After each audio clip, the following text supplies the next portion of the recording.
Okusaba ku kanisa ya Good News esangwe bulenga ku luguudo ludda Emityana okubaddeyo mu tuntu lunaku olwaleero kusoose na kusinza na kutendereza okuva eri kwaya ey'ekkanisa eno mu nnyimba ez'enjawulo.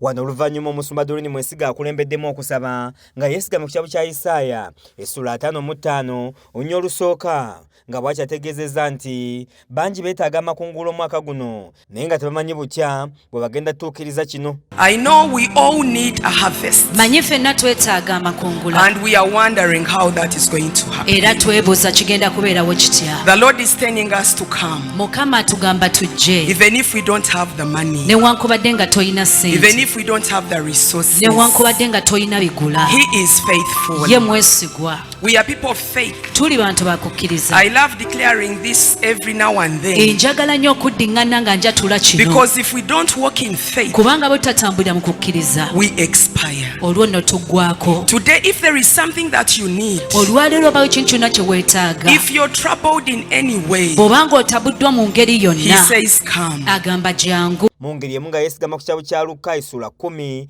olunya olusooka paka ku lwokusatu agamba nti mwaka guno gw'amakungula waliwo emisege mingi egigenda okweyongera ng'abatali beteefu kugenda eri misege baakuviiramu awo. When there is a harvest, wabanga waliwo amakungula, wolves will increase. Emisege gijja kweyongera.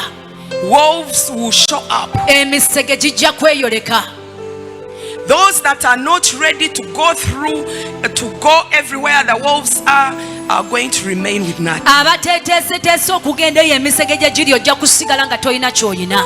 Ye Omusumba Mwesige nga tinatandika kubulirako olunaku olwaleero asoose kusabira abakkiriza abatandise dde okufuna amakungula omwaka guno mu ngeri ez'enjawulo omuli n'emmotoka. Leka nsabire emmotoka empya wano eno. God blesses his people. Katonda wa omukisa abantu be.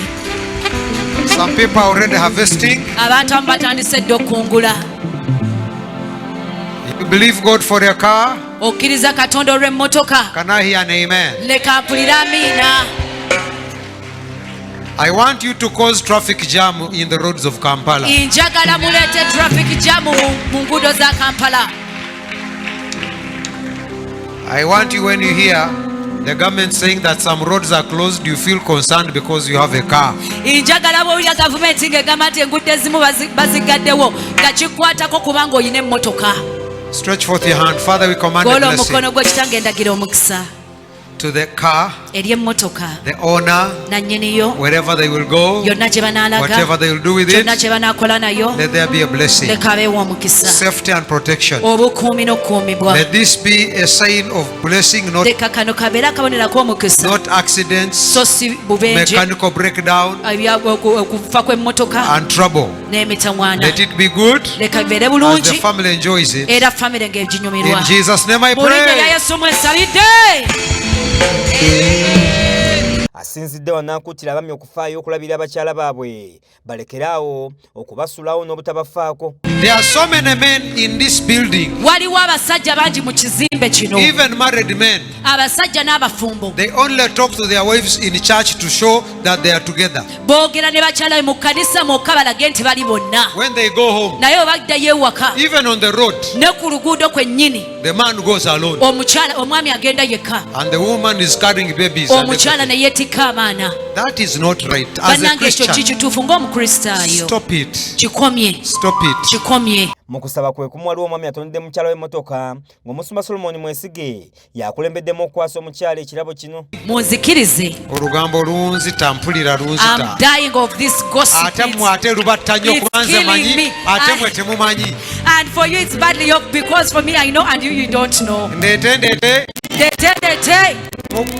mwogere. Can I speak her out?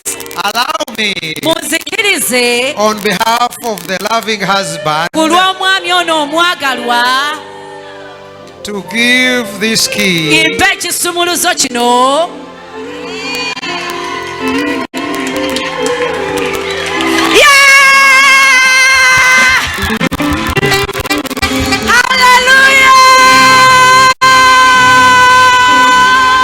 okuwulirako kw'olunaku olwali Omusumba ayigiriza ku nsibuko ey'amaanyi ng'asobola kutegeeza nti mu nsi mwe tuwangalira mulimu amaanyi ag'enjawulo wabula ng'amaanyi aga Sitaani ge gasinga okukyankalanya byonna. Everybody buli muntu yenna must have a source of power. ateekeddwa okuba n'ensibuko The world we are y'amaanyi. living in, eno ensi gye tulimu, this world, eno ensi has so many powers. eyina amaanyi mangi nnyo, And the biggest power that disorganizes everybody era amaanyi agasinga obunene agateteganya buli muntu is the yenna power of Satan. ge maanyi ga Sitaani. Ono alina ebyokulabirako by'awadde ng'agamba nti bangi balemeddwa okufuna ebeetaaga omuli abaagala zitenda, abanoonya emirimu n'abatandika zi bizinensi nga balemera olw'okubanga waliwo bingi ebibulamu. Naye ng'olaba But you would see kiki ekisindiikiriza what is it that is okulaba pushing nga bali babaagala nnyo to see that other people are over love. waatuukira okugenda okusaba tenda By the moment they go and ask for a tender, asooka wa Buddha they first go before their Buddha. agenda mu They go to their Hindu Hindus. n'avaayo ng'ali sure. They get out being sure. Naye ggwe But as for you, ogenda na kipapala nti nze you nasoma. just go with your paper that me I'm educated. I went to Makerere Nagenda Makerere University. University. You see me, Olaba. I did whatever. Nze nakola eno kosi. And nobody looks at you. Nga teri n'akutunuulira. You go with your beauty. N'ogenda n'obulungi bwo. You go with your English. N'ogenda n'oluzungu lwo. Nobody is caring. Teri afaayo. Today, Olwaleero somebody will connect to the source of waliwo power. agenda okukwatagana n'ensulo y'amaanyi. That when you move, Nti bw'otambula things start moving. ebintu bitandika otambula. Nga yeesigama ku kyawu kya Yakobo essula nnyonnyola 7 olwogera ku kwetoowaza eri Katonda nga wabaagala amakungula bakuutidde okubeera abeetoowaze mu maaso ga Katonda era nga bakuutidde okujemera Setaani. The Bible says Bayibuli egamba in the book of James chapter 4, mu kitabo ekya Yakobo essula ey'okuna verses number 7, olunya olw'omusanvu. the Bible says, Bayibuli egamba therefore, kale submit to God, muje mulukirenga Katonda resist the devil, naye mulwanenga ne and he Setaani will flee from you. naye anaabaddukanga. How do we begin entering into our harvest? Tutandika tutya okuyingira mu makungula gaffe? We learn to submit to God. Tuyiga okwetoowaza eri We have Katonda. ideas, we have our theories, we Tulina have ebirowoozo byaffe, enkola the way zonna, we do things. engeri gye tukolamu But ebintu. today, Naye we olwaleero will subject everything under God. tugenda kuwaayo buli kintu kyonna wansi wa Katonda. Semwanga Ben Frobisha, KSTV, Agalero.